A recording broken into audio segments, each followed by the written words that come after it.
Rabbil alamin. Alhamdulillahilladzi arsala rasulahu bil huda wa dinil haq liyuzhirahu 'ala ad-dini kullihi wa kafa billahi syahida. Asyhadu an la ilaha illallah wahdahu la syarikalah. Lahul mulku wa lahul hamdu wa huwa 'ala kulli syai'in qadir. Wa asyhadu anna Muhammadan 'abduhu wa rasuluhu la nabiyya ba'dah. Radina billahi rabba wa bi Muhammadin nabiyya wa bil islami dina. Allahumma salli wa sallim wa barik ala sayyidina wa habibina Muhammadin wa ala alihi wa sahbihi wa man tabi'ahu ila yaumiddin. Rabbi shrah li sadri wa yassir li amri wahlul 'uqdatan min lisani yafqahu qawli.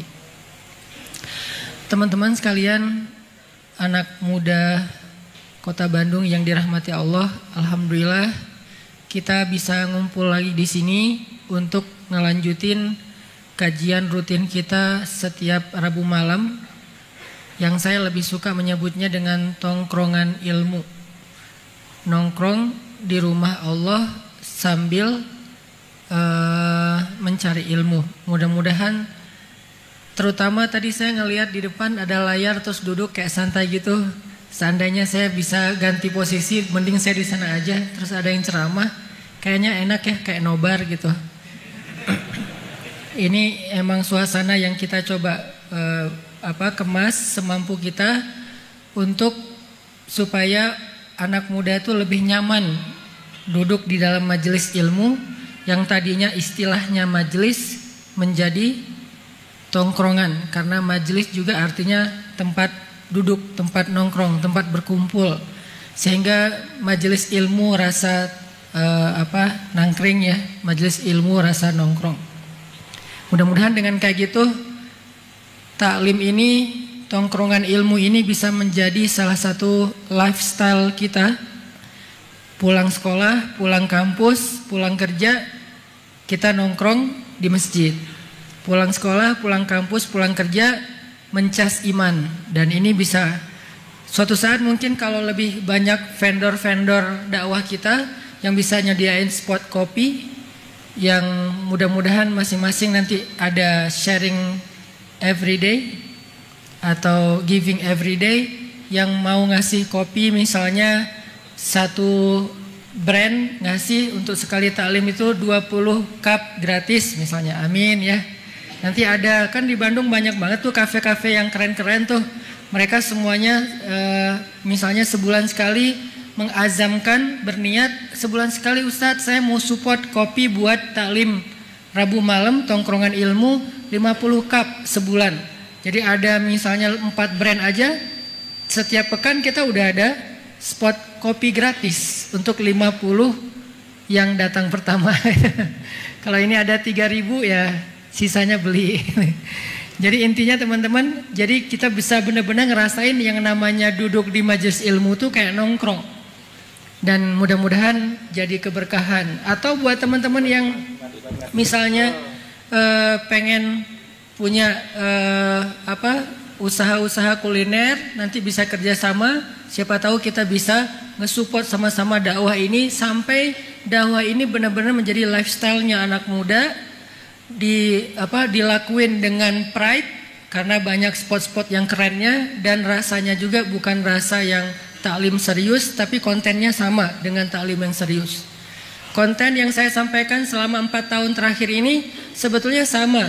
Kalau dibahasain dengan bahasa teman-teman taklim yang lain, mungkin bisa diistilahkan dengan istilah rububiyah, belajar akidah, belajar ma'rifatullah. Kan ini istilah-istilah yang common di beberapa majelis taklim ya.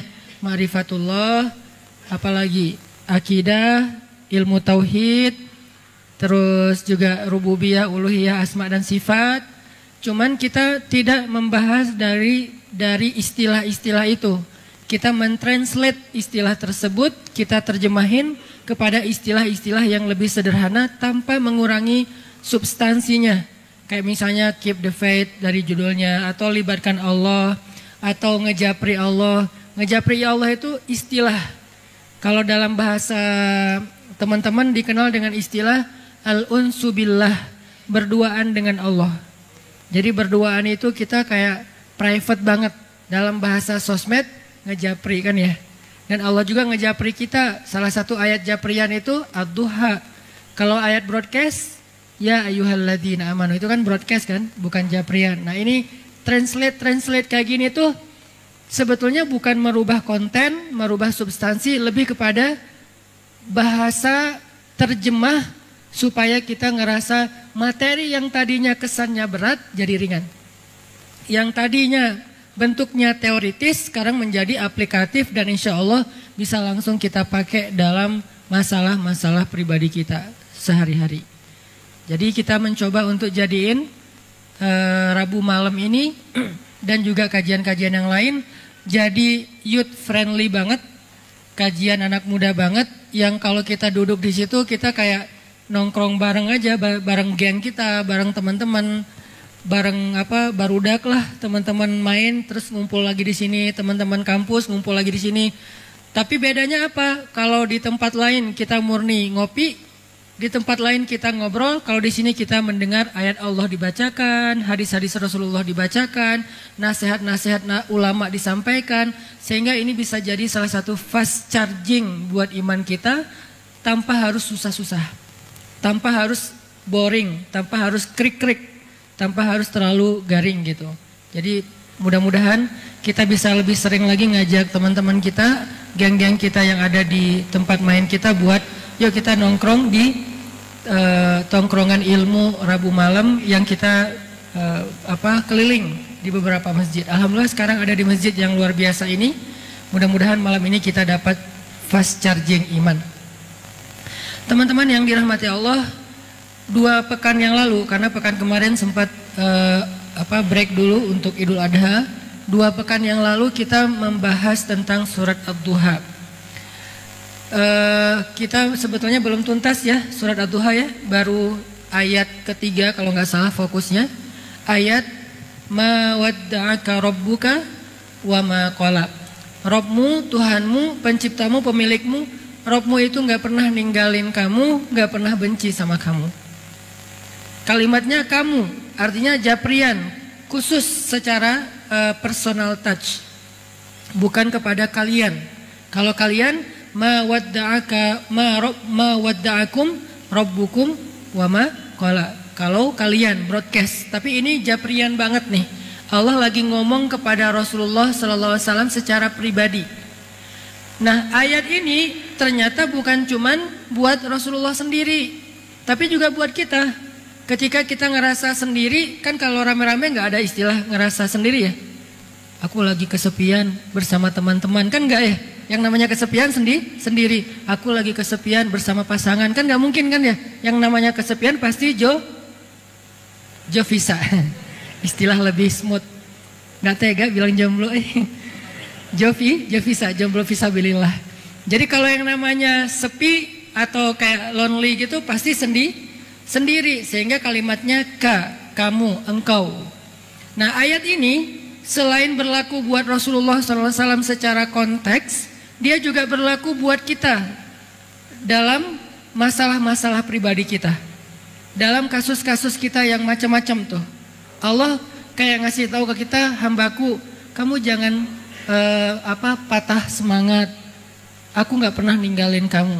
Hambaku, kamu jangan pundung. Aku nggak pernah marah sama kamu. Hambaku, kamu jangan nyerah.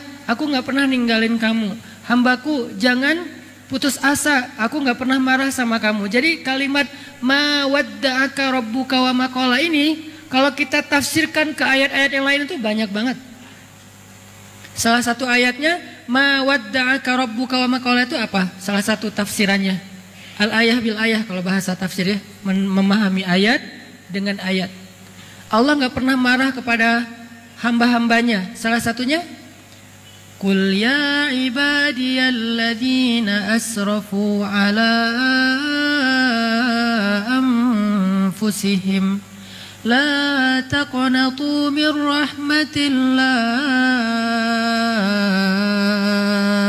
innallaha yaghfirudz dzunuba jami'a.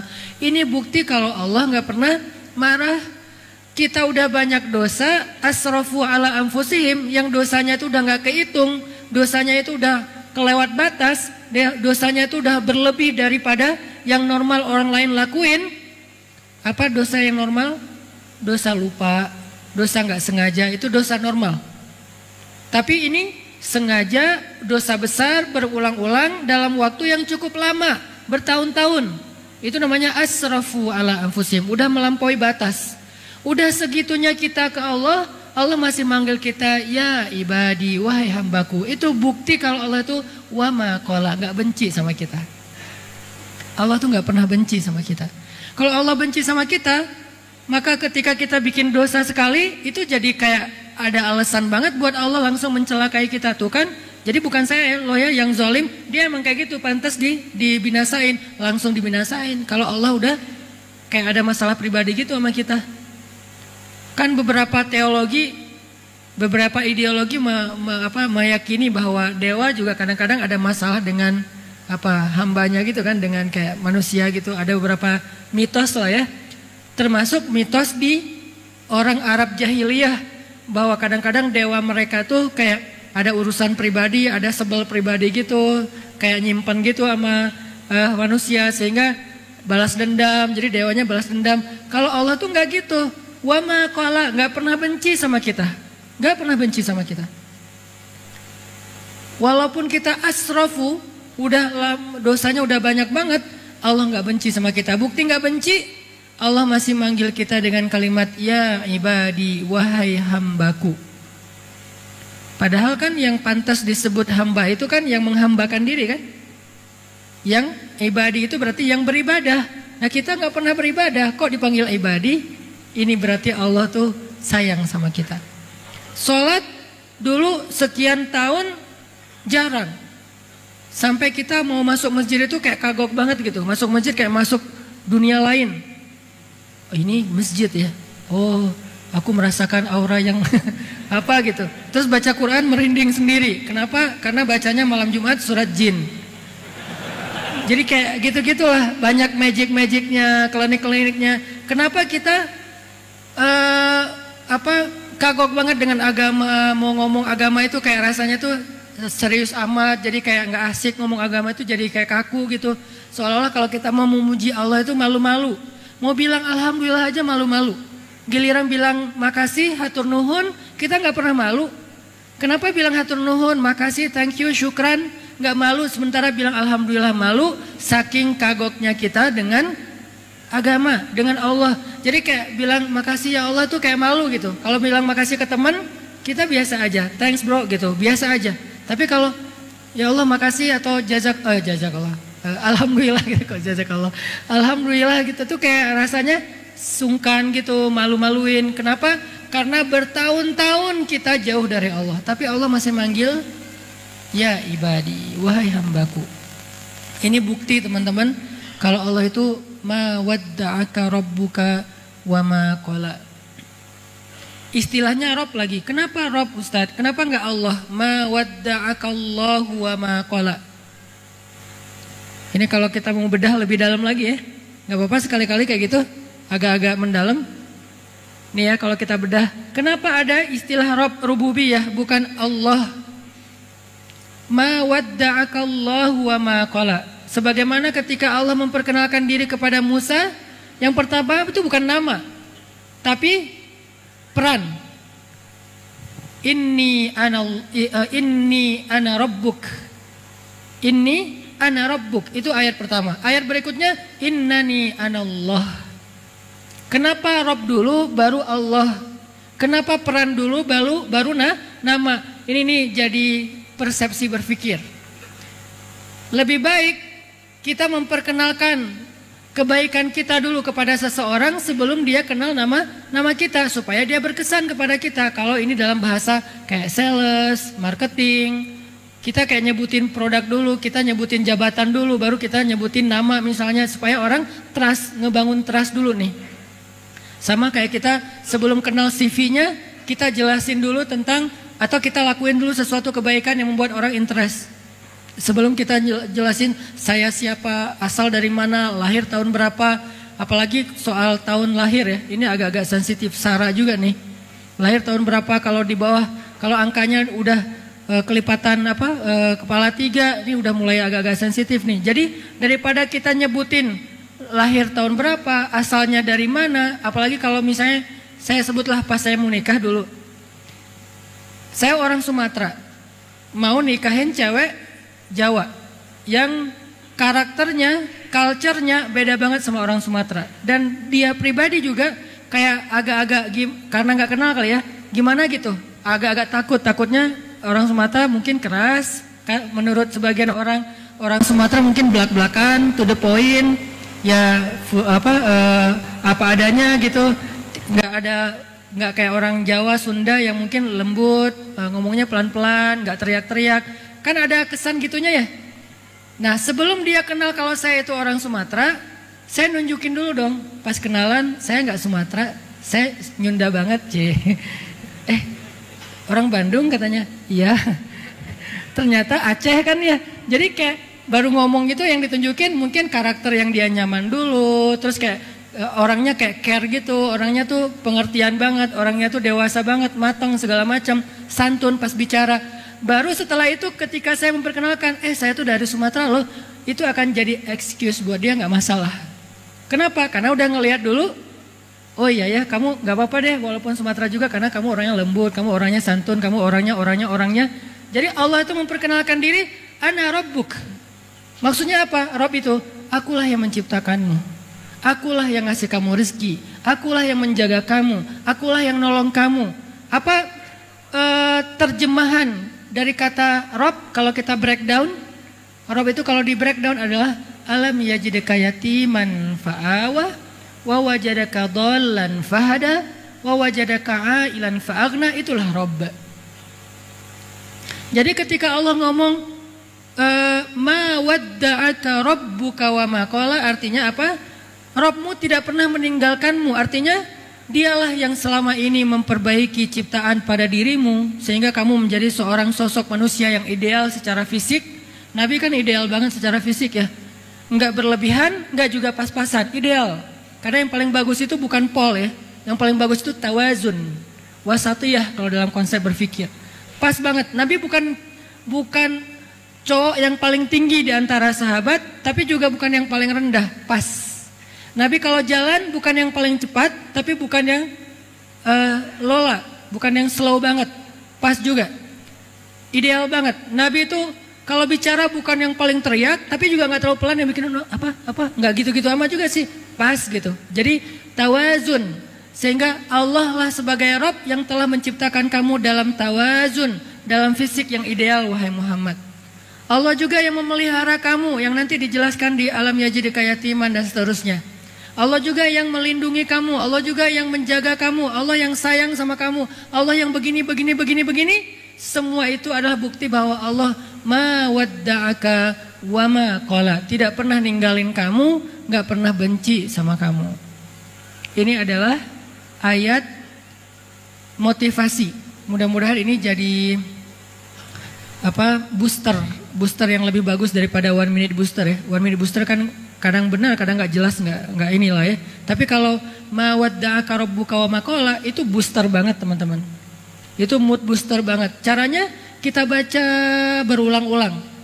Kalau kita lagi kayak ngerasa kok saya hidupnya gini-gini banget ya, kok Allah nggak nolongin saya, baca lagi wadduha wal laili idza saja ma wadda'aka rabbuka wa ma qala. Rabbmu tuh nggak pernah ninggalin kamu, nggak pernah benci sama kamu. Kok saya kayak hidupnya nggak berhenti dari masalah ya? Kapan sih datangnya pertolongan Allah? Ma wadda'aka rabbuka wa ma qala. Allah tuh nggak meninggalkan kamu, nggak benci sama kamu. Pertolongan itu pasti akan Allah datangkan.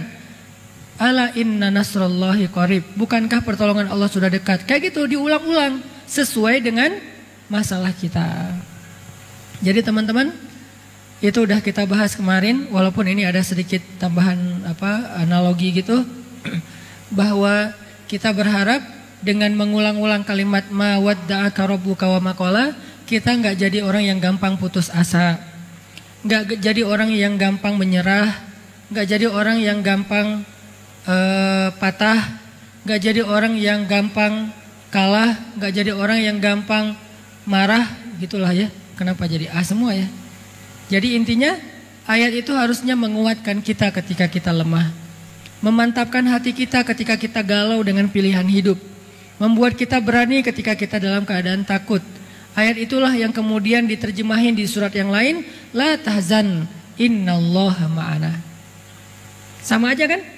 Tuhanmu nggak pernah meninggalkan kamu, nggak pernah benci sama kamu, dengan kalimat jangan khawatir, karena la tahzan dalam konteks ayat itu khawatir. Jangan khawatir, Allah bersama kita. Jangan khawatir, Allah bersama kita, karena Allah nggak pernah marah, nggak pernah meninggalin kita, kan gitu kan ya?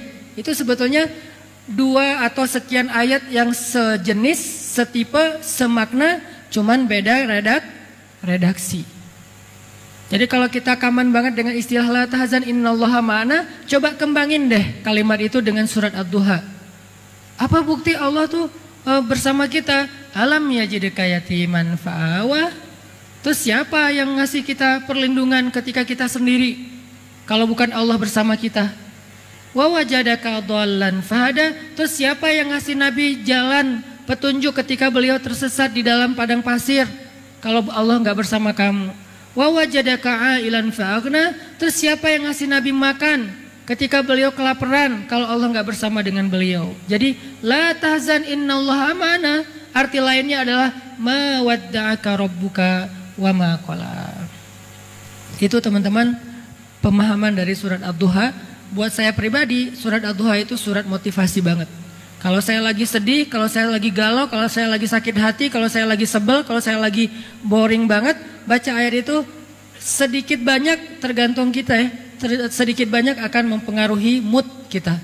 Jadi mood lagi, jadi semangat lagi, jadi bergairah lagi, jadi optimis lagi. Itu harusnya Ad-Duha itu jadi kayak gitu. Itu baru namanya tadabbur Al-Quran. Sekarang kita pelajari gimana cara jadiin Ad-Duha itu sebagai penyemangat bagi kita dalam masalah-masalah kita. Oke. Sekarang kita lanjutkan kalimat berikutnya dari surat Ad-Duha. Tapi sebelumnya coba teman-teman buka dulu surat Al-Qasas. Surat 28. Surat Al-Qasas. Kita coba terjemahin surat Ad-Duha dengan pemahaman yang ada di dalam surat Al-Qasas.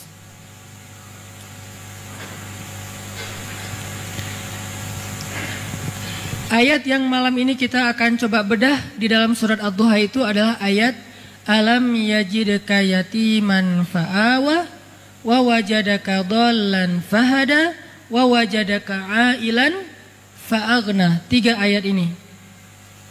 Apa hubungan antara 3 ayat ini dengan ayat ketiga, yaitu ma wadda'aka rabbuka wa ma qala? Apa hubungannya? Ayat berapa sih yang alam yajidika? Ma wadda'aka rabbuka wa ma qala wal akhiratu khairul laka minal ula wala sawfa yu'tika rabbuka fatarda. Alam yajid. Ayat ke-6 ya. 6, 7, 8 kan? Ayat 6, 7, 8 ini adalah ayat pembuktian terhadap ayat ketiga. Jadi Allah bilang di ayat ketiga, Allah nggak pernah ninggalin kamu, nggak pernah benci sama kamu. Apa buktinya? Kan gitu ya. Buktinya adalah, bukankah dulu kamu dalam keadaan yatim Muhammad, lalu Allah memberimu keluarga yang menjadi naungan? Bukankah dulu kamu pernah tersesat di padang pasir Muhammad, lalu Allah memberi kamu jalan supaya kamu sampai ke tujuan? Bukankah dulu kamu pernah kelaparan Muhammad, lalu Allah kasih kamu rezeki atau makanan? Itu bukti bahwa ma wadda'aka rabbuka wa ma qala. Nah, jadi ayat 6 dan 7 dan 8 itu adalah ayat renungan untuk kita, teman-teman. Kalau kita mulai meragukan kebesaran Allah, kita mulai meragukan pertolongan Allah, kita mulai meragukan janji-janji Allah, coba kita pakai 3 ayat itu untuk menjawab pertanyaan. Bukankah kita dulu pernah yatim? Arti yatim, seorang diri. Lahir ke bumi, jarang kan diantara kita yang lahirnya kembar. Rata-rata lahir anak tunggal gitu kan. Lahir sendiri, terus bagaimana kita bisa kemudian tumbuh? Allah Subhanahu wa ta'ala yang mendatangkan untuk kita orang yang mencintai kita sejak kita lahir. Pertama, ibu kita. Itu mah udah biasa Ustaz. Enggak. Kalau Allah nggak masukkan rasa cinta ke dalam hati ibu kita, maka dia akan membuang kita di parit. Dan itu banyak adegan kayak gitu. Kalau Allah nggak mendatangkan rasa cinta ke dalam hati ayah kita, mungkin ada adegan seorang ayah yang memukul anaknya sampai mati hanya gara-gara anaknya rewel di malam hari. Kalau Allah nggak memasukkan rasa cinta di dalam hati ibu atau ayah kita, mungkin kita sudah dimasukkan ke dalam kulkas sampai membeku dan meninggal. Kalau Allah nggak memasukkan rasa cinta ke dalam hati ayah dan ibu kita, mungkin kita akan dibiarkan kelaparan atau ditaruh di rumah yang akhirnya kelaparan meninggal sendiri, orang tua kita pergi. Atau ditaruh di depan panti asuhan, atau ditaruh di tong sampah, ditaruh di bawah jembatan dan seterusnya dan seterusnya. Kalau Allah nggak sayang kepada kita, maka Allah tidak akan memasukkan rasa cinta itu di dalam hati orang tua kita. Sehingga dengan rasa cinta yang Allah titipkan di dalam hati ibu dan ayah kita, muncullah adegan seorang ibu yang memeluk anaknya ketika kapal mereka tenggelam. Muncullah adegan seorang ibu yang memeluk anaknya dan melindungi anaknya di bawahnya ketika rumahnya roboh. Muncullah adegan seorang ibu yang menyelamatkan anaknya walaupun dia yang celaka. Muncullah adegan seorang ayah yang seharian gak makan demi menyimpan uang itu supaya bisa membeli susu anaknya di malam hari. Muncullah adegan pengorbanan ayah, pengorbanan ibu, itu semuanya bukti bahwa alam yajidka yatiman fa'awa. Allah yang menskenariokan jadi kayak gitu. Kalau Allah cabut sedikit aja rasa kasih sayang, maka orang tua kita cuek sama kita. Cuek mulai dari kebutuhan makan kita, cuek dengan kebutuhan tempat tinggal kita. Nggak ada seorang ayah yang berjuang gimana caranya dia punya rumah untuk anaknya yang nyaman buat anaknya berlindung dari matahari, hujan, dan panas dingin. Dia cicil rumah siang malam, dia kerja banting tulang karena cicilannya itu nggak sehari 2 hari, 15 tahun. Apa alasan seorang ayah itu mencicil rumah 15 tahun dan setiap akhir bulan dia itu stres mikirin cicilan kalau bukan karena sayang kepada anaknya? Apa alasan seorang ayah memasukkan anaknya ke sekolah yang harga bulanannya aja, harga SPP-nya aja mahal banget. Udah gitu beli ayah itu kayaknya rasanya beli buku anak itu di awal ajaran baru, di tahun ajaran baru tuh kayak seneng gitu ngebeli buku anak, beli pensil anak, beli pulpen anak, beli baju seragam anak. Itu kayak puas banget buat ayah. Dari mana muncul rasa kepuasan ini? Dari cinta. Siapa yang mengilhamkan cinta di dalam hati ayah dan ibu? Allah. Itu bukti alam yajidka yatiman fa'awa. Jadi Allah nggak pernah ninggalin kita. Ustadz, tapi ada kasus seorang anak ditinggalkan oleh ibunya, ditinggalkan oleh ayahnya, atau ayah dan ibunya wafat ketika dia masih kecil. Lalu Allah datangkan yang lain, kakeknya mungkin. Allah datangkan yang lain, pamannya mungkin. Allah datangkan yang lain, ayah angkat atau orang tua angkatnya mungkin. Allah datangkan, gak pernah berhenti. Karena kalau itu berhenti, maka kita gak akan bisa tumbuh menjadi anak yang dewasa seperti sekarang ini. Kita udah gak dapat apa-apa, kita udah celaka dari kecil. Kenapa ada adegan seorang ayah yang mati-matian mencari sampai mendonorkan ginjalnya demi untuk mengobati anaknya yang sakit? Bahkan nauzubillah sampai ada seorang ayah yang dia rela mendonorkan jantungnya dan dia meninggal demi untuk menggantikan anaknya yang juga kecelakaan dan seterusnya. Dia donor darah udah biasa, donor organ. Ini semuanya alam yajidka yatiman fa'awa, teman-teman. Cuman kita seringnya hanya ngelihat kurirnya saja, lupa kepada pengirim. Ya, ada teman ngirim kita hadiah, misalnya yang kita seneng banget, misalnya kayak kaos gitu ya. Tadi pas jalan sama dia kita kayak ngelihat sebuah kaos yang kayaknya tipe kita banget lah, warnanya, brandnya, kita kayak bangga banget kalau bisa pakai kaos itu. Cuman kita nggak ngomong, tapi dia orangnya care, orangnya tuh pengertian. Akhirnya pas kita ulang tahun misalnya, atau pas kita dapat nilai bagus atau apalah momennya, tiba-tiba dia ngirim kaos itu. Karena nggak bisa ketemu kita, dia ngirim pakai kurir, digoserin sama dia. Kurir ini dibayar nggak? Dibayar dong. Tapi kita tiba-tiba pas dapat kaos itu dari kurir, kita bilang, Mas, makasih banyak ya, makasih banyak ya, hatur nuhun, jazakallah khair dan segala macam. Kita kayak muji-muji kurir, kita berterima kasih pada kurir, kita mengingat jasa kurir, tapi kita nggak sama sekali bilang terima kasih kepada teman kita yang ngirim. Ini logis nggak sih? Itulah keadaan kita seringnya kepada Allah SWT. Allah yang ngirim kita nikmat lewat kurir. Kurirnya bisa bernama ayah, bisa bernama ibu, bisa bernama keluarga, bisa bernama pasangan, bisa bernama atasan, bisa bernama teman, sahabat. Kita bisa berterima kasih kepada mereka sebagai orang yang berjasa dalam hidup kita, tapi kita nggak bilang makasih ke Allah dalam bahasa alhamdulillah, dalam bentuk penghargaan ke Allah itu lebih rajin ibadah. Ini berarti kita lupa siapa yang sebetulnya ngirim kebaikan itu untuk kita. Kita lebih ingat orang yang membawanya, padahal dia juga dibayar. Orang yang membawa itu, kurir itu juga dibayar. Allah membayar ibu kita. Dengan apa? Bahwa setiap tetes susu ibu kita itu adalah kifarat dosa buat dia. Allah membayar ayah kita. Dengan apa? Setiap tetes keringat ayah kita itu kifarat dosa buat dia. Bukan berarti kita nggak perlu berbakti, bukan ya. Tapi maksudnya kalau ke mereka aja kita begitu berterima kasih, terus gimana dengan Allah yang kita Allah itu nggak dapat untung apa-apa untuk dari kita. Harusnya kita lebih bersyukur kepada Allah. Seandainya kita bisa banget menghargai kebaikan kedua orang tua kita. Coba sok kita sebagai anak, kalau dalam doa muhasabah disebut nama ibu kan gampang banget kan berlinang air mata. Kenapa? Karena kita terharu banget dengan pengorbanan ibu kita. Karena kita respect banget dengan pengorbanan ibu kita. Karena kita tahu banget pengorbanan ibu kita. Bisa nggak kayak gitu ketika nama Allah disebutkan? Malah lebih dari ibu harusnya. Idza dzukirallah wajilat qulubuhum. Kalau disebut nama Allah, hatinya tuh wajilat. Arti wajilat itu langsung kayak kayak gitu. Jadi ketika disebut nama ibu itu udah nggak kuat lagi pasti. Sama kayak kita kalau lagi berdoa bareng-bareng muhasabah, ya Allah ampunkanlah ibu saya. Begitu kata ibu disebut langsung luluh hati kita kan. Begitu kata ibu disebut langsung udah nangis, langsung berderai air mata, langsung kita bisa ngelakuin hal-hal yang sebetulnya nggak bisa kita lakuin secara normal. Bisa nggak nama Allah juga gitu dalam hati kita? Wajilat. Kenapa? Karena kita tahu banget kebaikan Allah, jasa Allah, rahmat dan kasih sayang Allah dalam kehidupan kita. Alam yajidka yatiman fa'awa. Nanti kita coba bandingkan ayat itu dengan kisah Nabi Musa alaihissalam di dalam surat Al-Qasas. Insyaallah setelah sholat isya. Barakallah. Kita lanjutkan pembahasan dari surat Ad-Duha. Dan kemungkinan biar kajian kita bisa tuntas, ada oleh-oleh yang kita bawa pulang. Insyaallah surat Ad-Duha ini masih akan kita lanjutkan pada pertemuan yang akan datang. Jadi penggalan demi penggalan kita bedah supaya dia bisa jadi bekal kita untuk jadi mood booster kalau kita lagi moodnya drop.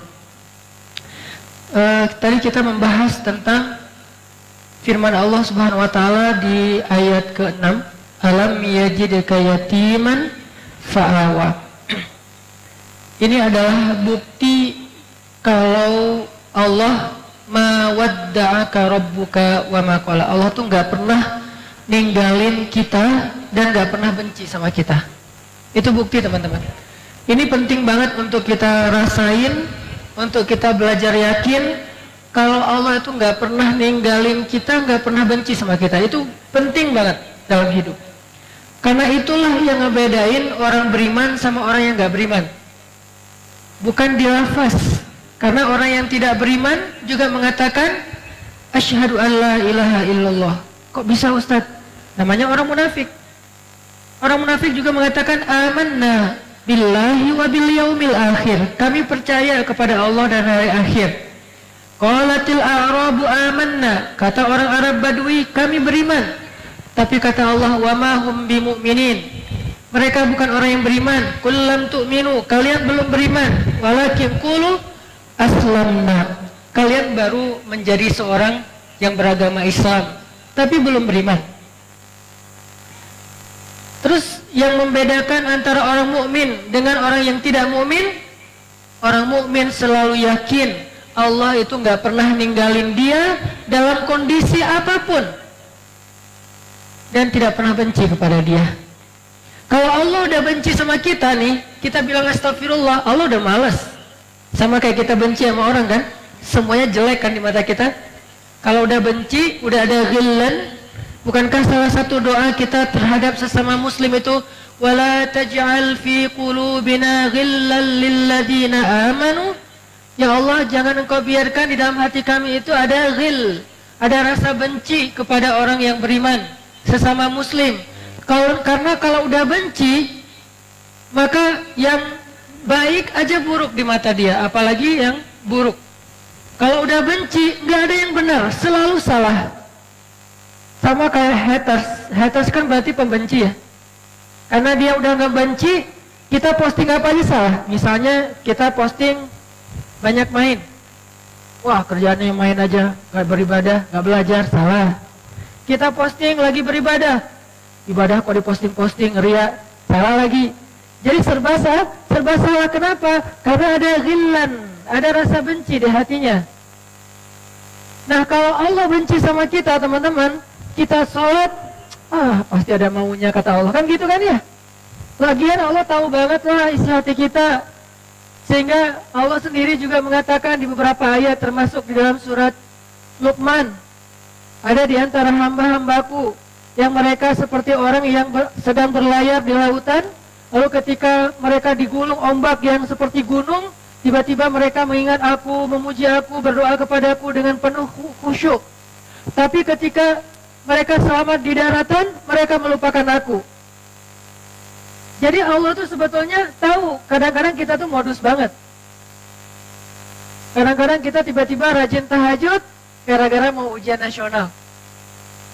Kita tiba-tiba jadi sedekah gara-gara mau tes wawancara. Tiba-tiba kita jadi tilawahnya bagus, belajar tahsin segala macam karena mau lamaran. Kenapa? Karena ada maunya. Akhirnya kita coba kayak PDKT gitu sama Allah SWT. Allah tahu, tapi Allah biarin aja. Kenapa? Karena Allah nggak benci sama kita. Allah lihat sisi baik kita gitu. Oh, walaupun selama ini dia nggak ada maunya, sekarang udah ada maunya, berarti dia masih nganggap aku gitu kan, seolah-olah ya. Allah terima kedatangan kita. Kita udah mentok dengan dosa-dosa, akhirnya dosa itu bikin kita celaka. Gara-gara dosa hutang kita 100 miliar, gara-gara dosa kita jadi sakit, gara-gara dosa kita akhirnya jauh dari orang-orang baik, gara-gara dosa rumah tangga kita berantakan. Akhirnya kita balik ke Allah setelah kita nyerah dengan dosa-dosa, udah nggak berdaya, baru balik ke Allah. Kalau Allah benci, Allah balas tuh. Tapi Allah nggak benci, Allah terima. Baru kita berjalan ke Allah selangkah, Allah udah berlari ke arah kita. Baru kita mendekat ke Allah sejengkal, Allah udah mendekat ke kita sehasta. Baru kita mendekat ke Allah sehasta, Allah udah mendekat ke kita sedepa. Ini bukti bahwa ma wadda'aka rabbuka wa ma qala. Ini perlu banget buat kita belajar yakin ini, teman-teman. Ayat 3 ini salah satu ayat yang membedakan mukmin dengan orang yang ghairu mukmin, yang tidak beriman.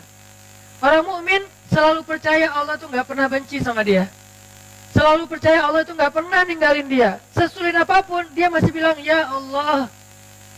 Sementok apapun dia masih mengangkat ya Rabbi.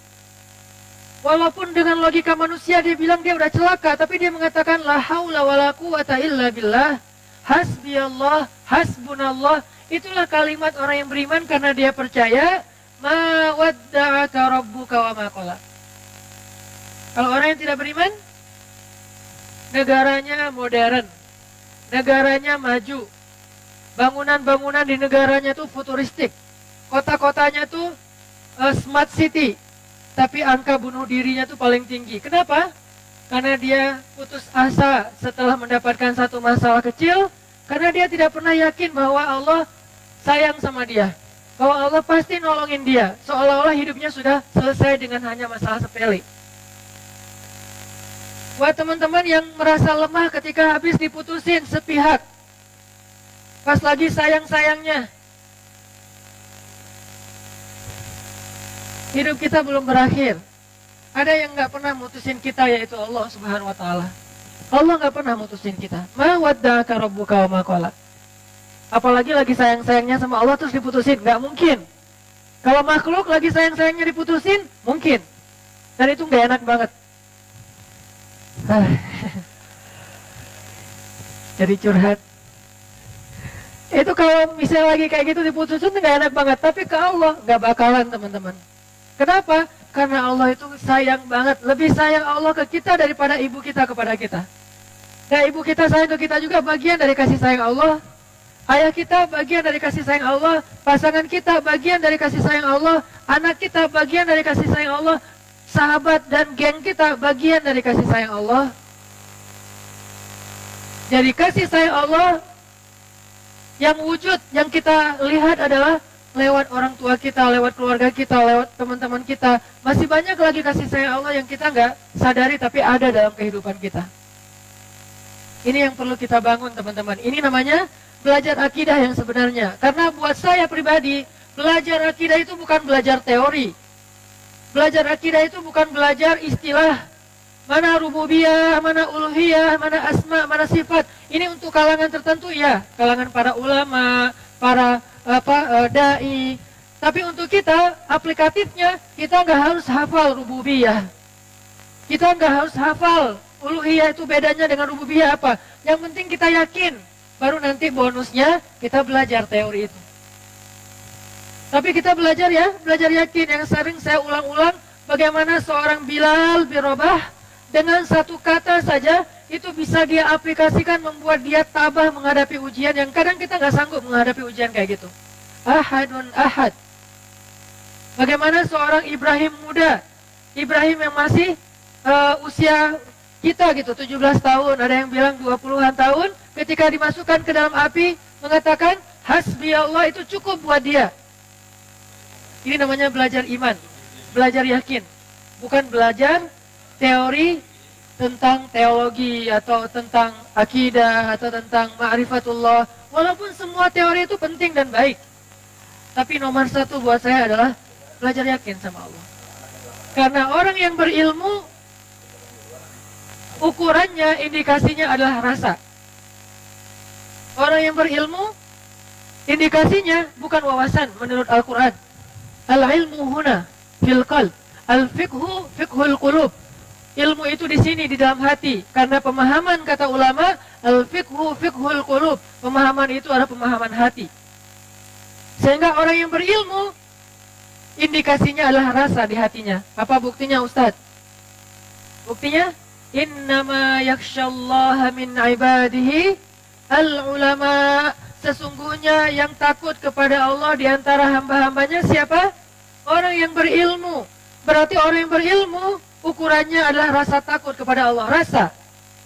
Dan rasa itu adanya di sini. Dan itu namanya iman. Salah satu di antara cabang iman, al-khawf, al-hub, al-raja, al-mahabbah, dan seterusnya. Itu bagian dari iman. Al-khasyah, al-khawf itu semuanya bagian dari iman. Sehingga ketika kita belajar iman, kita belajar akidah, kita belajar ma'rifatullah, artinya kita belajar yakin sama Allah. Sesederhana itu, teman-teman. Wah, berat juga ya ilmu ma'rifatullah. Berat teorinya. Tapi lebih berat lagi memasukkan teori itu ke dalam hati. Dan kalau itu berhasil, maka walaupun teorinya kita lupa, apa sih kemarin ayatnya, apa sih kemarin hadisnya, mungkin kita bisa lupa. Tapi rasa itulah yang akan mengarahkan hidup kita siratul mustaqim atau justru melenceng, dhalin atau maghdubi alaihim, na'udzubillah min dzalik. Jadi makanya teman-teman, ayat ma wadda'aka rabbuka wa ma qala, coba kita ulang-ulang, kita hayati, kita belajar yakin, harus sampai ke tingkat enggak mungkin Allah benci sama saya. Enggak mungkin Allah dendam sama saya. Sehingga enggak ada lagi pertanyaan apa sih maunya Allah? Nggak ada lagi pertanyaan, Allah nggak fair sama saya. Nggak ada lagi pertanyaan, Allah kok gitu sih sama saya, Allah kok nggak adil sih. Nggak ada lagi pertanyaan-pertanyaan seperti itu. Nggak ada lagi pertanyaan-pertanyaan seperti itu. Karena kita yakin, ma wadda'aka rabbuka wa ma qala. Allah tuh nggak pernah ninggalin kita, nggak pernah benci sama kita. Kalau kita lapar, ingat Allah, ya Allah saya lapar. Kalau kita galau, ingat Allah, ya Allah pilihkan untuk saya yang terbaik. Yang hijabnya ala Turki atau yang hijabnya ala Arab. Yang pakai cadar atau yang pakai jilbab doang. Kalau kita galau, minta ke Allah, ya Allah pilihkan untuk saya yang pakai pakaiannya kuplukan atau yang pakai kopiah. Kan dua-duanya juga baik ya, insya Allah.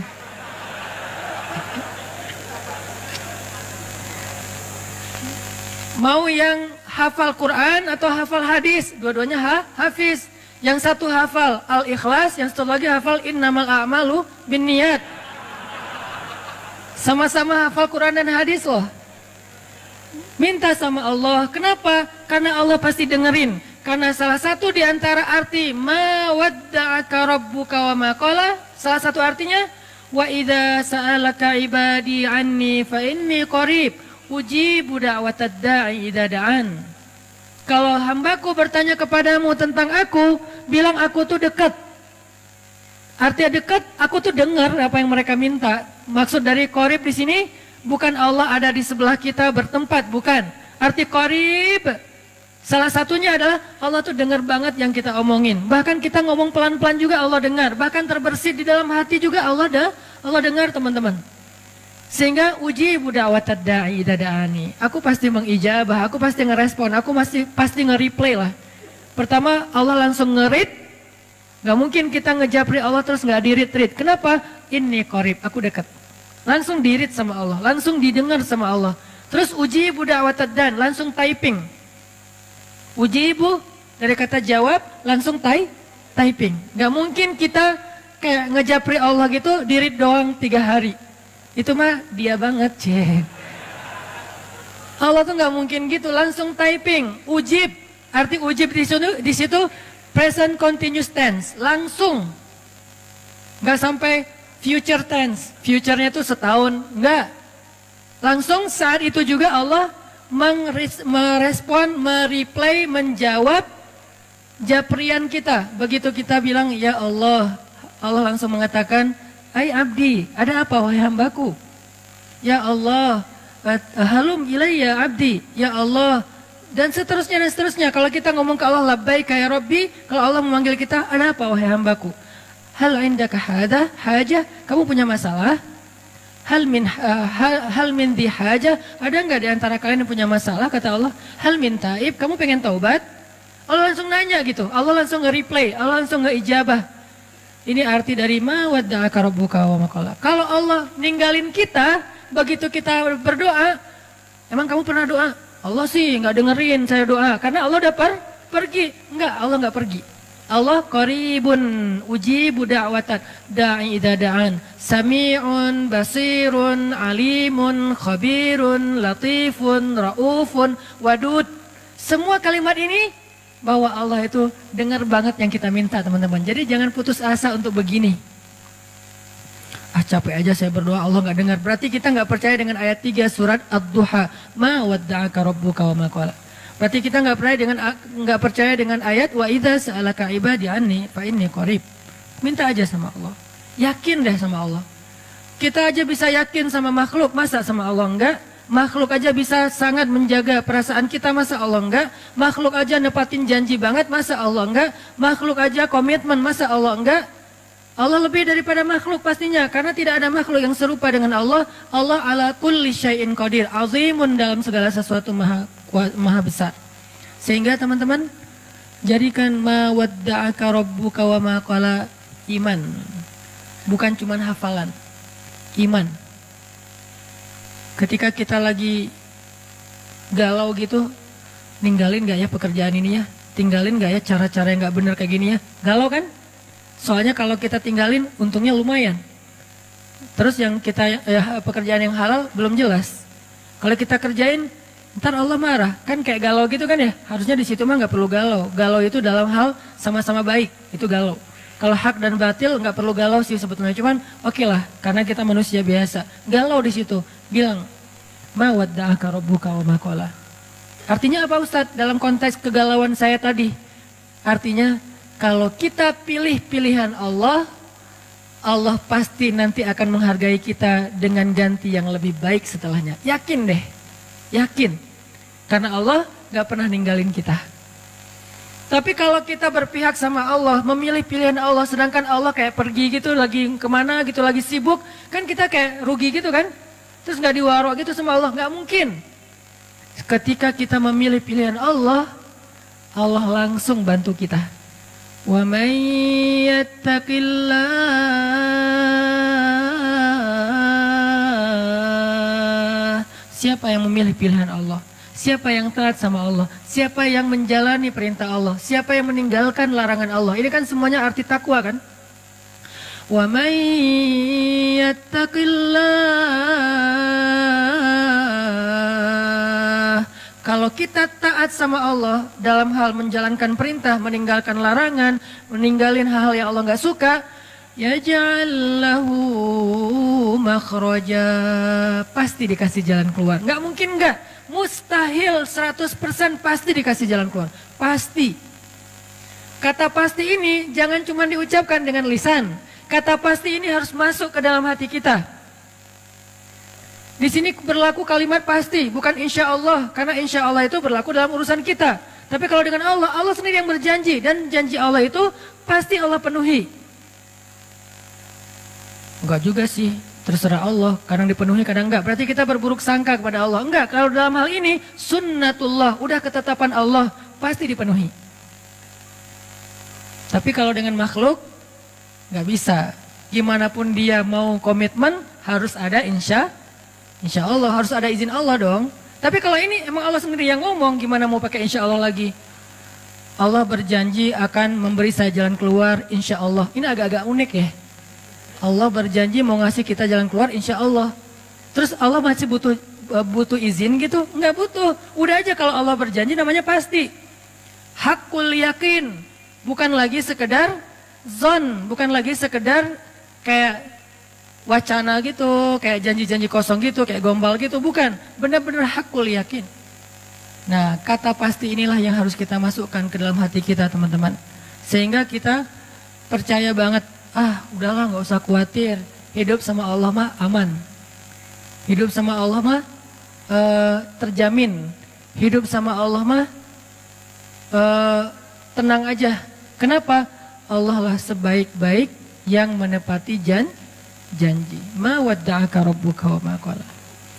Jadi surat Ad-Duha itu semua ayat yang kita bedah nanti intinya adalah ayat ketiga. Itu yang kita pengen mantepin, pengen masukin ke dalam hati kita. Kita masukin dengan kalimat wadduha, kita masukin dengan kalimat wal laili idza saja, kita masukin dengan kalimat walal akhiratu khairul laka minal ula. Kita masukin dengan kalimat wala sawfa yu'tika rabbuka fatardha, dan seterusnya. Intinya adalah ma wadda'aka rabbuka wa ma qala. Allah enggak pernah ninggalin kamu dan enggak pernah benci sama kamu. Terus kenapa putus asa? Jangan sampai kita berpikir ketika kita baru patah hati lantas dunia sudah berakhir. Masih ada Allah. Iya sih, tapi gimana dong hidup saya nggak bisa hidup tanpa dia. Ada Allah. Nanti setelah Allah tunjukin, baru kita bilang untung ya dulu diputusin, ngomong gitu. Udah gitu kayak pamer gitu ke mantan nih biar dia nyesel. Wah, posting yang keren-keren, hasil editan, pencitraan. Karena salah satu prestasi kita tuh bisa bikin mantannya nyesel gitu kan. Astagfirullahaladzim. Enggak sih, dia mah nggak nyesel, biasa aja. Artinya kegeeran kita doang kali ya. Oh, dia pasti udah nyesel nih, gue sekarang dokter. Dia udah nyesel nih, sekarang gue dokter. Dia udah nyesel nih, sekarang gue pengusaha sukses. Dia udah nyesel nih dan segala macam. Nggak pasti juga sih. Yang jelas kita jadi ngerasa benar ya, Allah menyelamatkan saya dari dosa.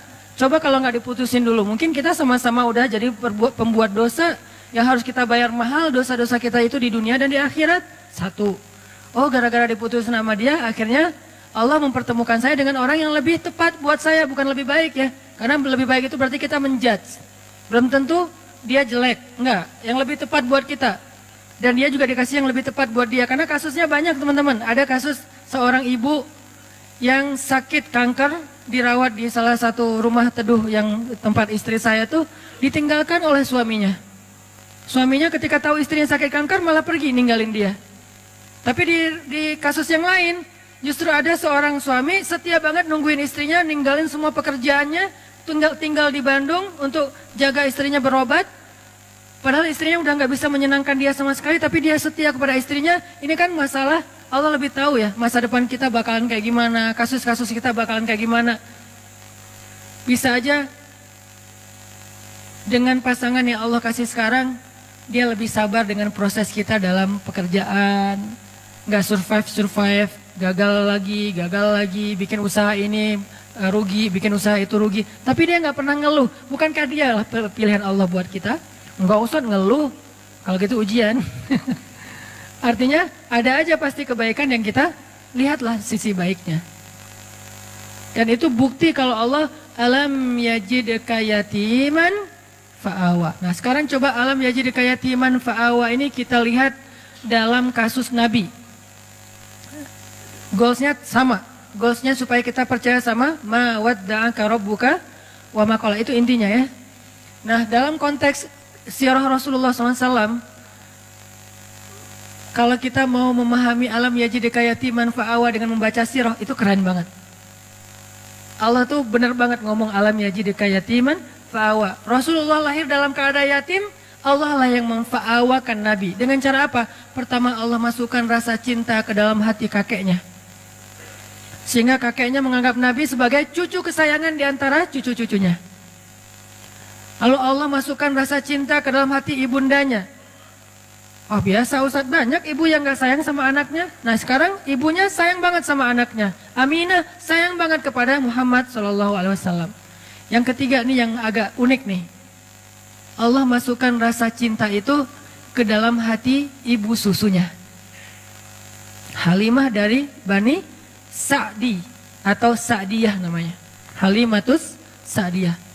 Kan ceritanya Halimah tuh mereka dari kabilah Sa'di itu, dari orang-orang pedalaman, biasanya suka ada musim kerjanya, suka ada kerja musiman. Nah kerja musiman itu apa? Nyusui anak-anak orang terpandang di kota Mekah.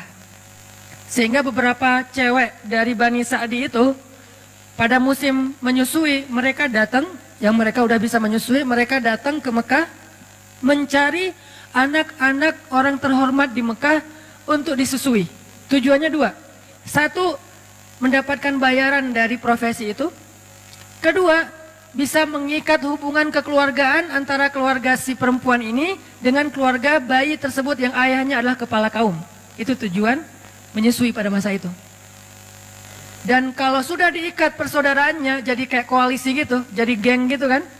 Kalau ada sesuatu yang terjadi kepada keluarga ini, nanti yang akan ngebelain mereka itu adalah kabilah yang mereka sudah punya hubungan tadi tuh. Mu'akhad namanya, atau punya kayak perjanjian gitu.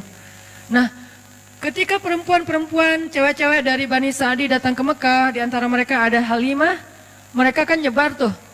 Sesuai dengan rekomendasi dari temennya, yang kenal dari sebelumnya, punya link apa segala macam. Datang ke rumah-rumah orang-orang terpandang di Mekah.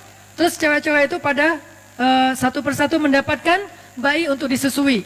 Ada yang dapat bayi dari anak orang kaya, ada yang dapat bayi dari anak pemuka kaum, ada yang dapat bayi dari seorang anak yang dermawan, apa ada segala macam, banyak lah. Pokoknya banyak keuntungan. Kecuali Halimah.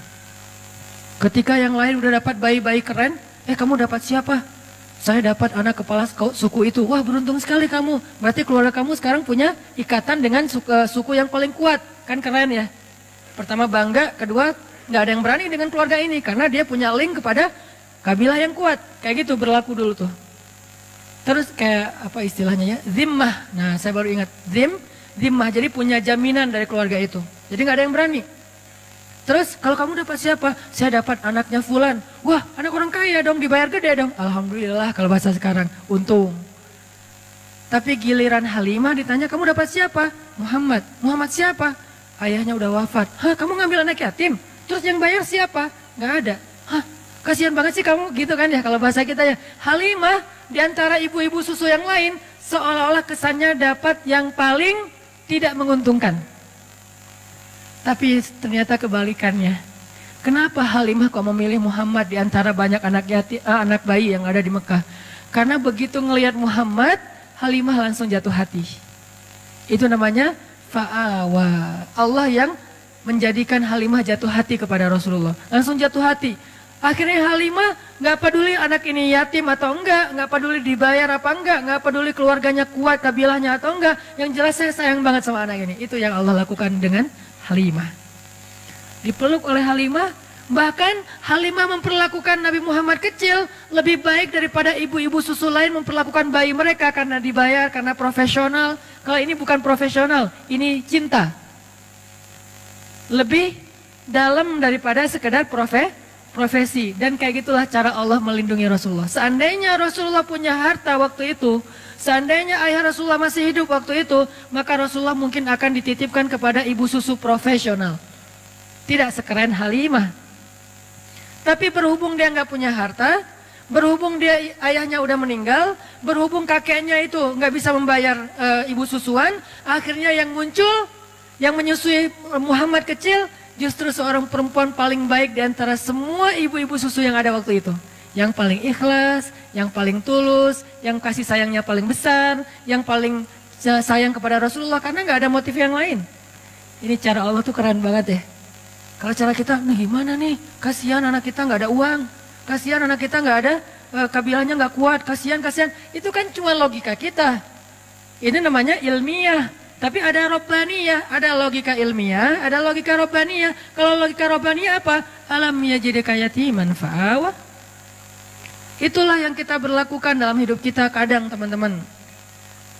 Kadang-kadang kita kan pakainya logika ilmiah ya. Gimana nanti kalau sakit nggak ada jaminan?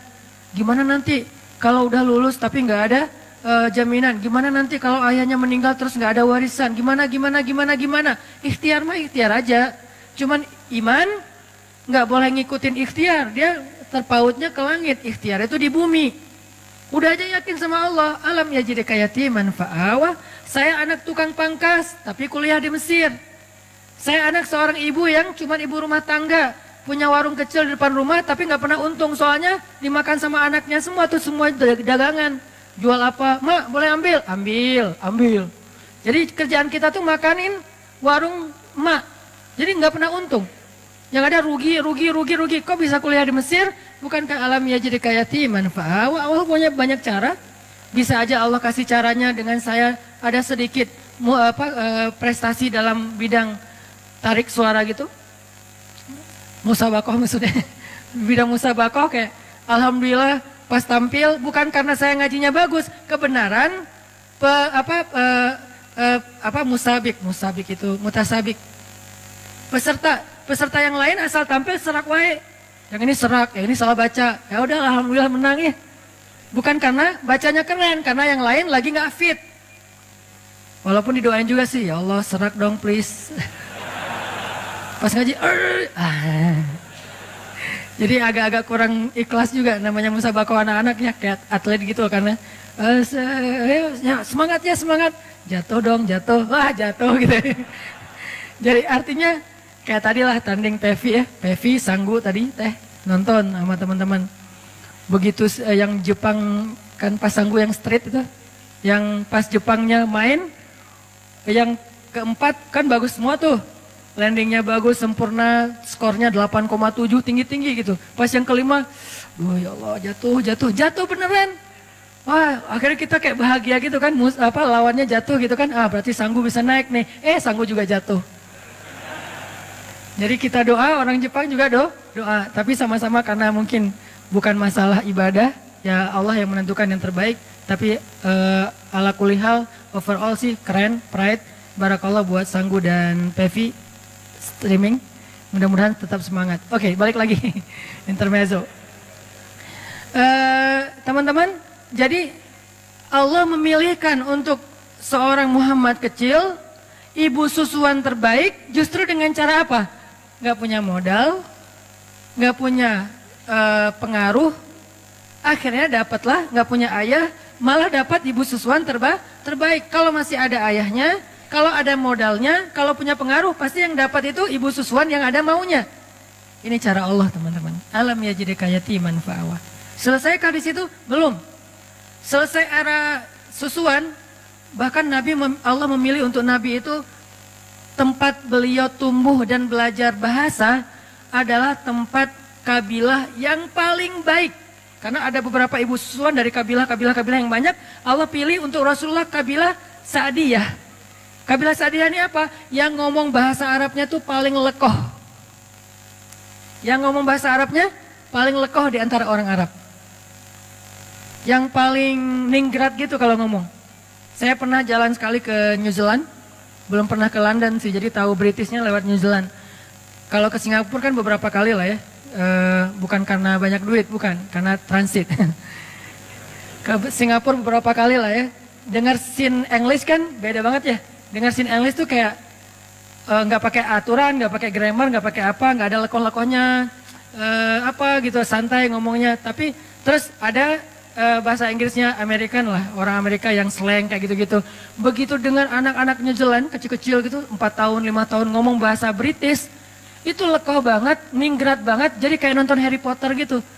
Dengerin aja mereka ngomong lekoh kayak gitu, kok bisa ya lidahnya gitu ya? Ngomongnya gimana sih? Itu anak Indonesia banget loh, wajahnya etnik banget, mukanya Indonesia banget, gak bisa ditipu. Tapi pas dia ngomong, itu udah kayak nonton dengerin Harry Potter. Lekoh banget. Ngomongnya what-nya aja tuh gimana gitu. Ngomong no-nya aja kayak dibuat-buat gitu. Tapi kalau kita jadi lucu ya, kalau mereka keren. Nah, Rasulullah tinggal di sebuah kabilah yang ngomong Arabnya tuh paling British. Dalam analogi kita ya, yang ngomong Arabnya bukan sin English, bukan sin Arabic, tapi Britishnya Arabic. Yang paling lekoh, yang paling ningrat, yang diksinya itu yang paling tinggi, sehingga Nabi tumbuh dengan bahasa yang seperti itu di Bani Sa'diyah. Ini skenario dari Allah. Wa wajadaka alam yajidaka yatiman fawa. Kalau sekolah kayak gitu mahal. Sekolah Arabik yang British banget mahal tuh. Dan yang sanggup sekolah kayak gitu hanya orang-orang kaya. Rasulullah, Allah punya cara sendiri. Allah tuh luar biasa, luar biasa. Gak ada duit, gak masalah kata Allah. Nanti aku undang aja hambaku yang paling tulus, yang dia bisa ngajarin hambaku ini bahasa Arab yang paling British. Arab yang paling British, ini jangan di-cut ya, jadi salah paham. Arab British apa maksudnya Ustadz? Maksudnya elegan gitu. Maksudnya elegan, lekoh, ningrat, diksinya keren. Nah setelah Nabi lekoh bahasa Arabnya, era pendidikan bahasanya udah selesai. Kan yang paling bagus bahasa itu dari kecil ya. Karena anak kecil cepat menyerap bahasa. Baru nanti dia, kayak anak saya orang Aceh, istri orang Jawa, tinggal di Bandung. Tapi kalau ngomong bahasa di rumah, dia yang paling nyunda.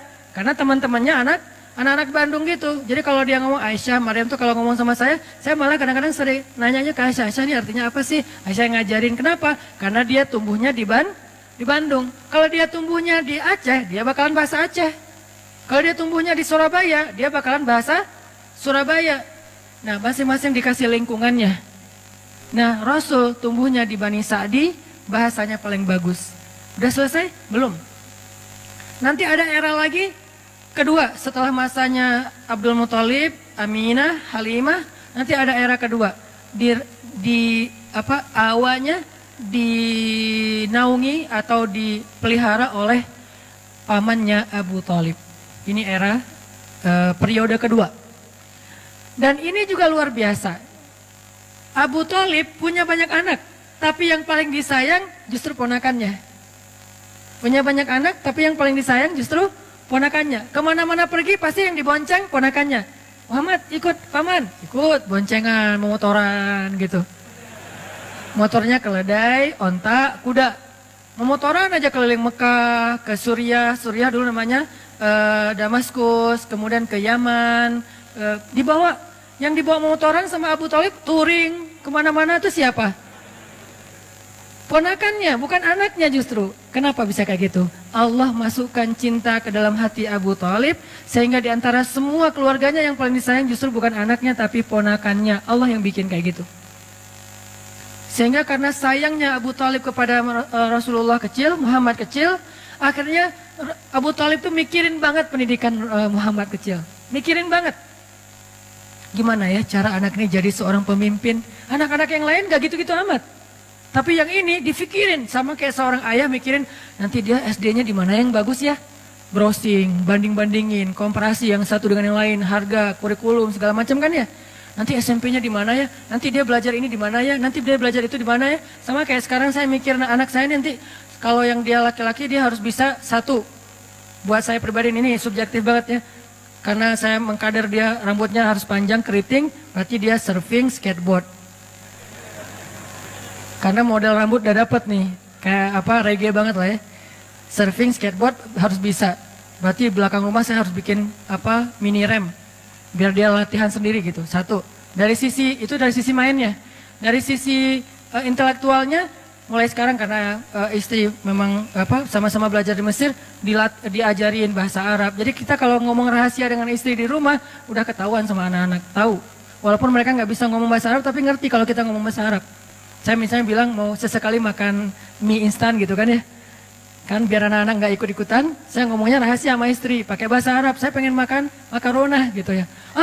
Baba mau makan mie instan ya, gitu langsung. Ketahuan, nggak bisa rahasia-rahasiaan lagi, atau mau keluar gitu. Kita keluar berduaan yuk, tapi pakai bahasa Arab. Gitulah pokoknya. Nggak. Jadi kita keluar berduaan yuk, nggak usah bawa anak-anak, pasti ketahuan. Kita mau ditinggal, kata mereka. Jadi karena udah dilatih di rumah dari sisi intelektualitasnya, bahasanya, nggak harus lancar ngomong tapi ngerti secara listening.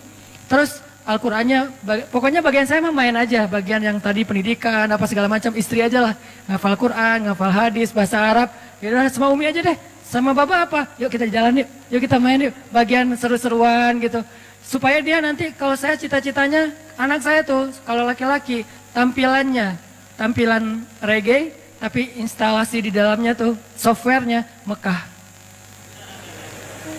Jadi anak main tapi hafal Quran, pengennya mah, ya namanya juga orang tua kan ya. Nah Abu Thalib mikir banget buat Muhammad kecil.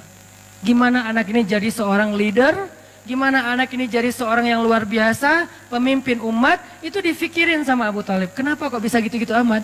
Allah titipin Muhammad kepada Abu Thalib.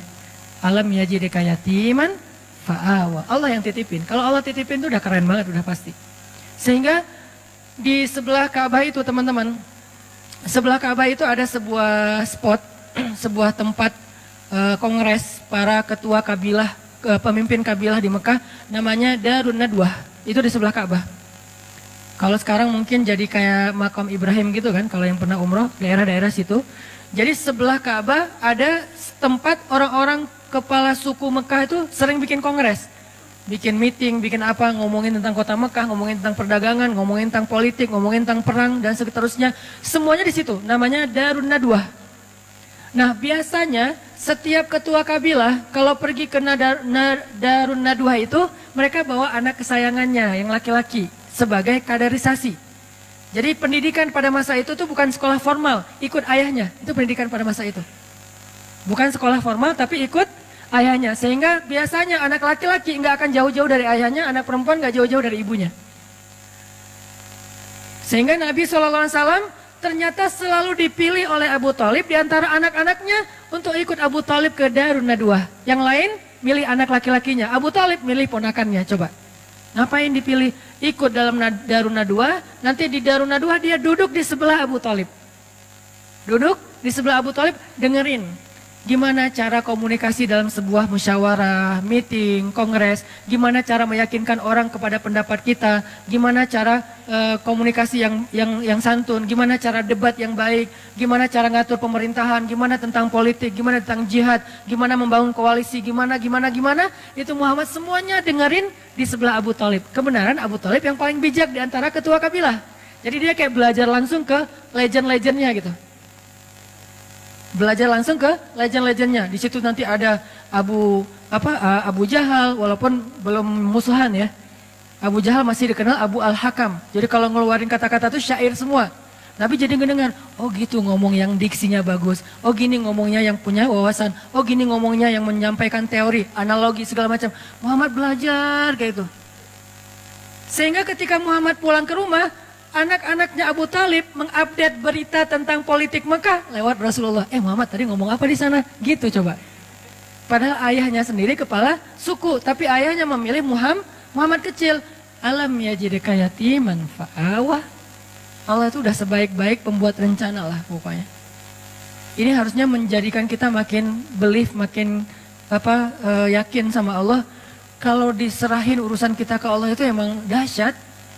Ketimbang kita bikin sendiri, kita nggak apa-apa merencanakan hidup sendiri, merencanakan masa depan sendiri, nggak apa-apa. Tapi tetap serahin ke Allah urusan apa? Urusan jalannya. Jangan sampai kita melenceng. Karena begitu kita melenceng dan menganggap melenceng itu lebih nguntungin kita, berarti Allah udah gak terlibat dalam hidup kita. Dan kalau Allah udah gak terlibat, mentok nanti ujung-ujungnya.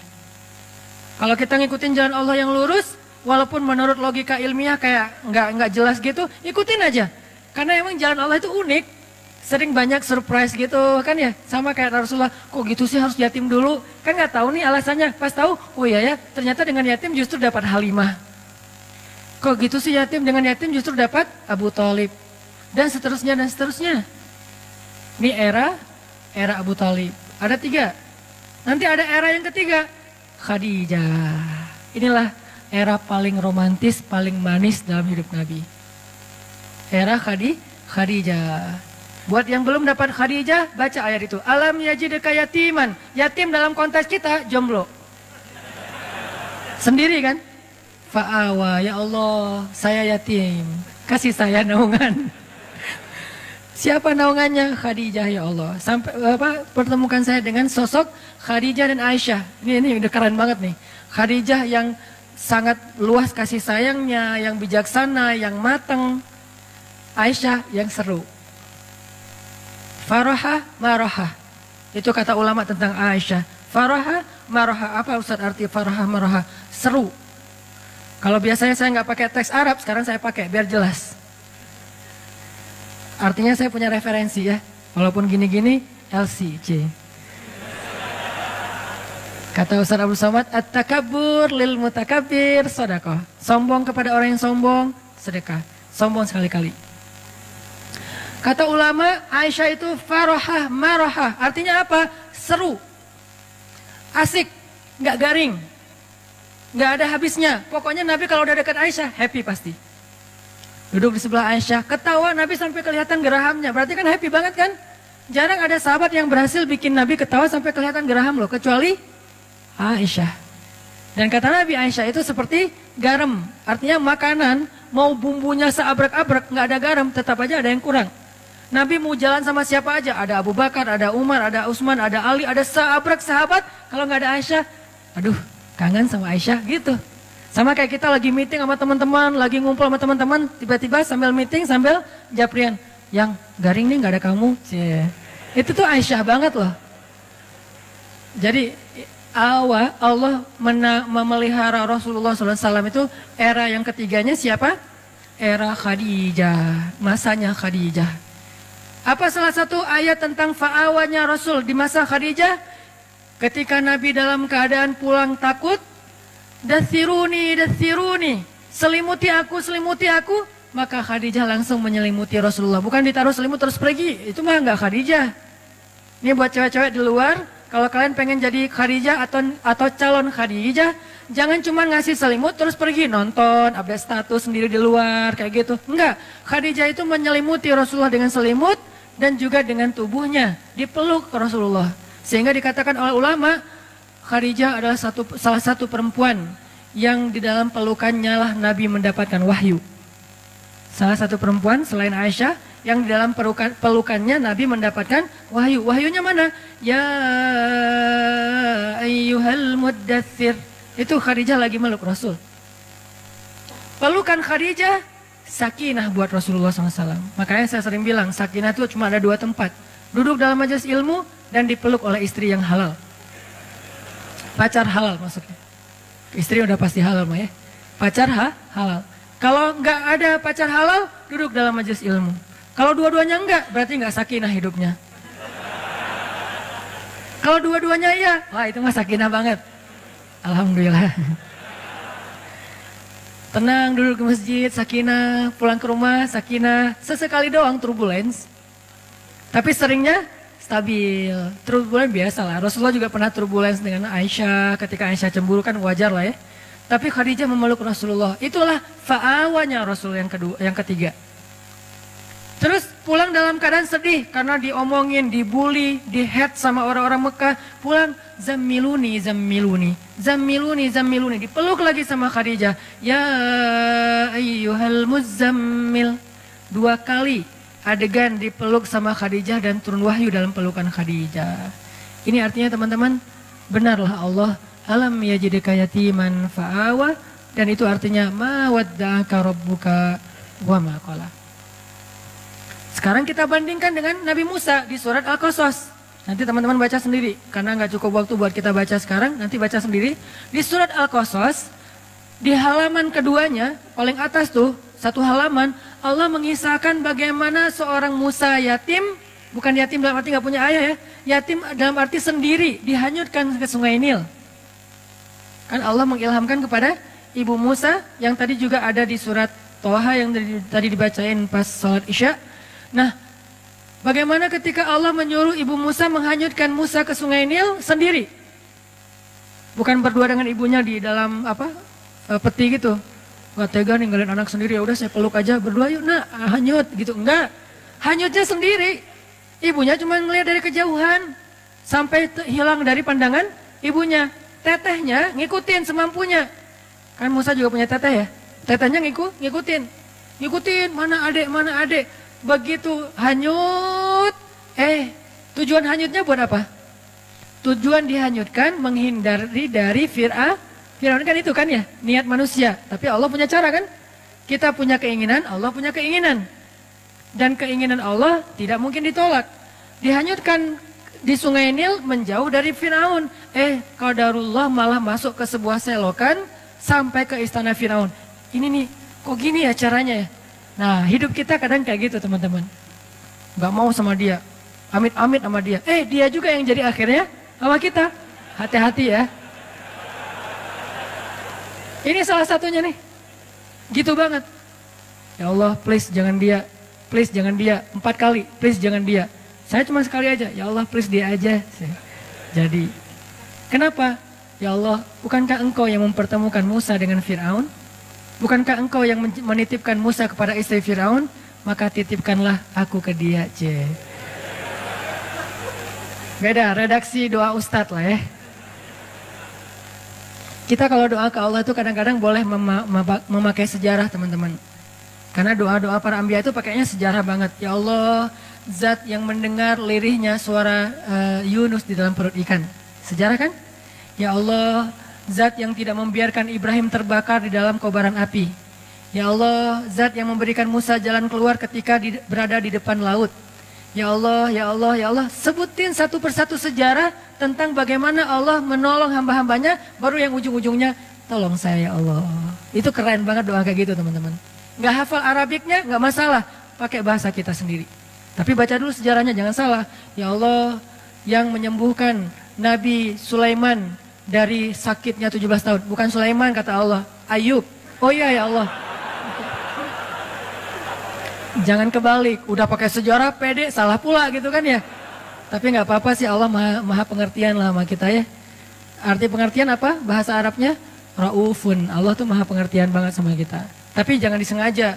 Ya Allah, yang mendengar suara lirihnya Nabi Isa di dalam perut ikan. Kapan Nabi Isa dimakan ikan ya? Itu Yunus hambaku, ya Allah itu maksudnya. Ya nggak gitu-gitu amat juga. Tapi baca sejarah terus sebutin dalam doa, itu keren banget tuh doa tuh.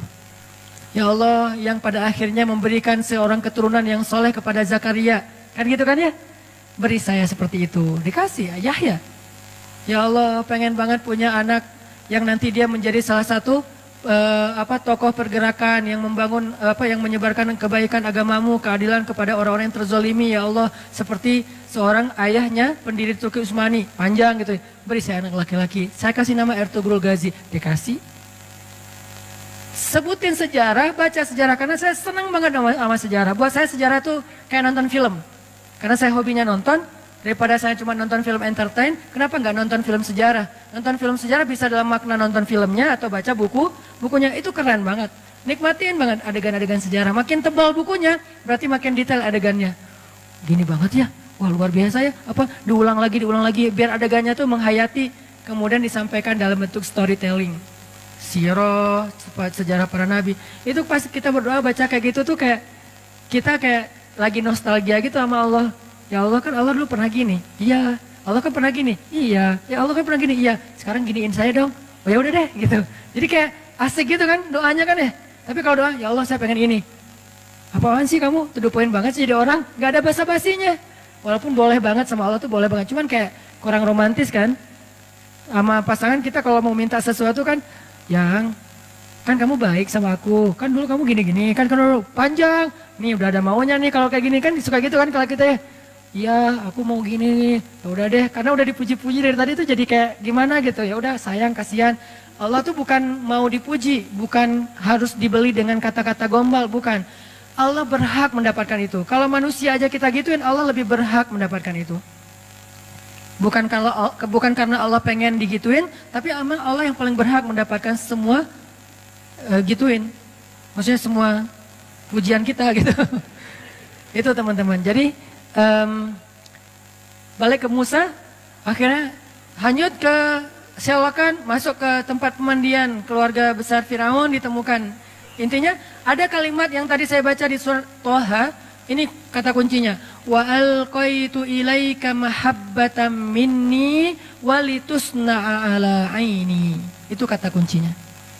Ketika ditemukan oleh keluarga Firaun, diberikan kepada istrinya Firaun, qadarullah istrinya Firaun belum punya anak. Itu skenario Allah. Istrinya Firaun belum punya anak. Begitu ngelihat bayi itu, wa alqaitu ilaika mahabbatan minni. Tiba-tiba aku masukkan mahabbah, cinta dariku ke dalam hati perempuan itu supaya dia mencintaimu, jatuh hati. Ini Allah yang bikin. Itu bukti ayatnya. Wa alqaitu ilaika mahabbatan minni. Aku masukkan cinta dariku kepadamu melalui seorang perempuan yang menemukanmu. Walitusna'a ala aini. Kemudian kamu dibesarkan di istana itu dengan pengawasan dari aku. Allah yang mengawasi. Walitusna'a ala aini. Kamu dibesarkan, kamu diperlakukan, kamu diapa-apain di dalam istana ala aini. Aku yang mengawasi. Coba. CCTV-nya langsung dari langit. Satelit. Ala aini. Ini kalimat jaminan banget loh. Walitusna'a ala aini. Maka minta kepada Allah, ya Allah, peliharalah saya di bawah pengawasanmu. Sebagaimana engkau memelihara Musa di istana Firaun. Sejarah kan? Sehingga ketika Firaun mau menyakiti Musa, Allah yang membela. Lewat siapa? Lewat istrinya. Datang Firaun, siapa ini? Pasti bayi Bani Israel nih yang mau dihanyutkan supaya nggak dibunuh. Nggak tahu, nemu, kata istrinya. Ya udah aku bunuh aja. Jangan gitu dong. Kalau udah diyang-yangin kan susah ya sama istrinya. Istrinya cantik pula, keren lagi itu, dan kesayangan Firaun banget. Sehingga akhirnya istri Firaun membujuk Firaun.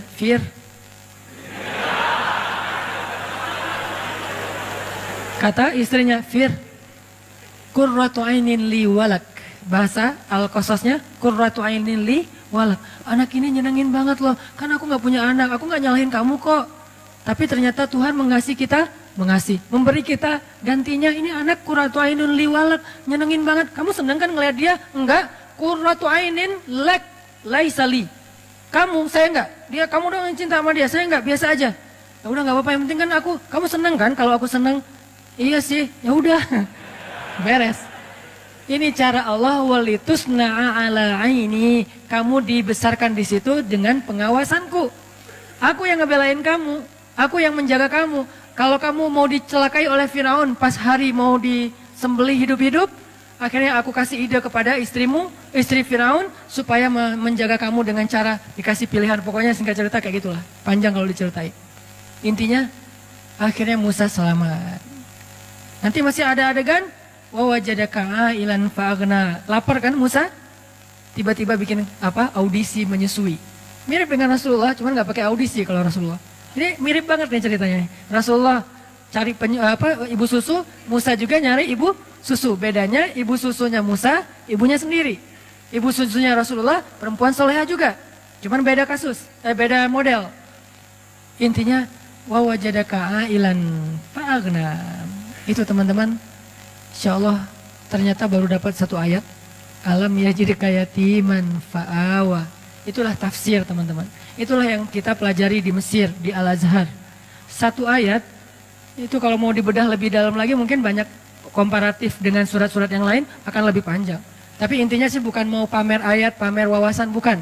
Intinya adalah harusnya semua wawasan yang kita dengar tadi membangun iman di hati kita. Liyazdadu imanan ma'a imanihim. Bertambahnya keyakinan di dalam hati kita tentang apa? Tentang Allah, ma wadda'aka rabbuka wa ma qala. Allah tuh nggak pernah ninggalin kamu, nggak pernah benci sama kamu. Insyaallah next week kita akan bahas wa wajadaka dhallan fahada. Masih panjang surat Ad-Duha. Enggak apa-apa ya lama-lama di surat Ad-Duha. Yang penting mendalam dan setiap ayatnya bisa jadi booster buat kita. Enggak usah terburu-buru sehingga kita bisa jadikan Al-Qur'an syifa lima fis sudur, obat hati kita, rahmatan menjadi kebaikan buat kita insyaallah.